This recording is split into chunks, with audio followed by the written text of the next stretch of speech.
vas a solicitar la nacionalidad por memoria democrática y no tienes claro de si verdaderamente tus abuelos o papás, generalmente abuelos, han tenido que ser víctimas del exilio o no, habrá gente que te diga que sí, habrá gente que te diga que no, incluso habrá consulados que digan que sí y habrá consulados que digan que no. ¿En qué nos estamos basando y por qué toda esta inseguridad jurídica? ¿Qué está pasando? ¿Qué está pasando con la ley de nietos? ¿Por qué a veces están aceptando simplemente que sean hijos o nietos españoles de origen y otras veces no? Bien, en la mayoría de los consulados, digo en la mayoría porque no es todos, pero sí en la mayoría, por ejemplo el consulado de Argentina a priori lo está aceptando, están teniendo en cuenta no solamente la ley, sino, es decir, las nuevas enmiendas que salieron a esta ley, ¿no? En las que, bueno, consideraban que el legislador había tenido en cuenta que lo que quería decir pues era que eran hijos o nietos de españoles de origen y ya, punto.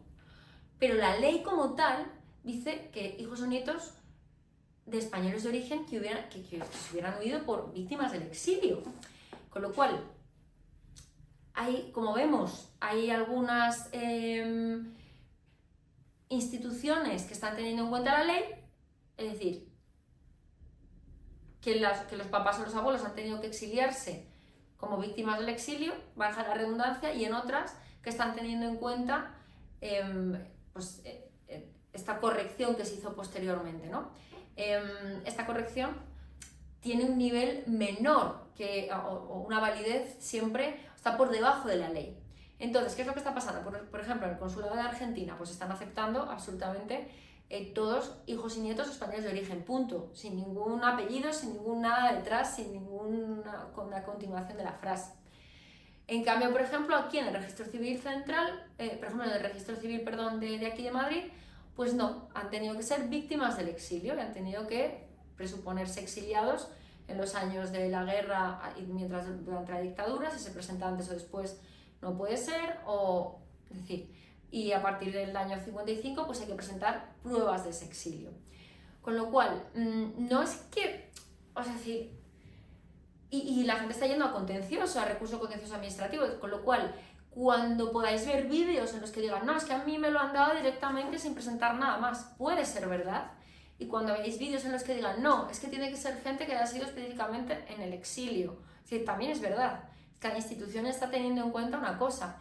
¿Que es una inseguridad jurídica para todos? Pues verdaderamente lo es, pero no es ni la primera ni la última incongruencia que nos vamos a encontrar en extranjería, es decir, nos encontramos esto a diario, pues hasta en los mismos arraigos familiares, es decir, que depende de la comunidad autónoma que encontremos, pues tienen en consideración que para ser dependiente de los papás hace falta una cosa o en otros hace falta otra. Entonces, ahora mismo, por ejemplo, aquí en Madrid, pues están teniendo en cuenta solamente exiliados, nada más, porque están teniendo en cuenta la ley, no lo de después de la ley. En cambio, los consulados sí han tenido en cuenta esta disposición adicional, con lo cual, bueno, pues sería valorar cada caso, en este tipo de nacionalidad sí que es valorar cada caso y ver dónde se va a presentar, y no hay una regla, porque la regla es la que hay, es la ley, y luego estas disposiciones adicionales que se hicieron posteriormente.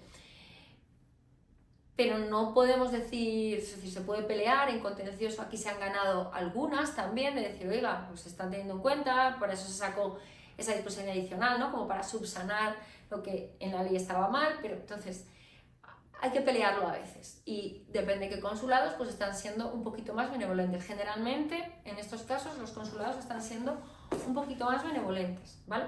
Y depende también de qué consulados. Entonces, bueno, lo único que queríamos decir es cualquier duda o cualquier comentario nos podéis escribir aquí en comentarios y por supuesto, es decir, al final sería analizar cada caso, es que para este trámite sí que es analizar cada caso 100% y valorar a lo mejor si compensa más introducirlo en el consulado, compensa más introducirlo aquí, o si a lo mejor estás ya en España, pues a lo mejor no meterlo por nacionalidad de memoria democrática, a lo mejor si ya estás regular, pues simplemente pedirlo por nacionalidad por residencia, dependiendo obviamente de tu país de origen. No es lo mismo ser de algún país de Latinoamérica, que son 2 años de espera, que no es mucho, a lo mejor en algún país de los que haya que esperar 10, pues en esos casos a lo mejor sí merece la pena pelearlo, ¿no? Pero evaluaríamos cada caso en concreto. Cualquier duda o si tienes conocidos que estén en esta tesitura, comparte porque probablemente les puedas disipar algunas dudas.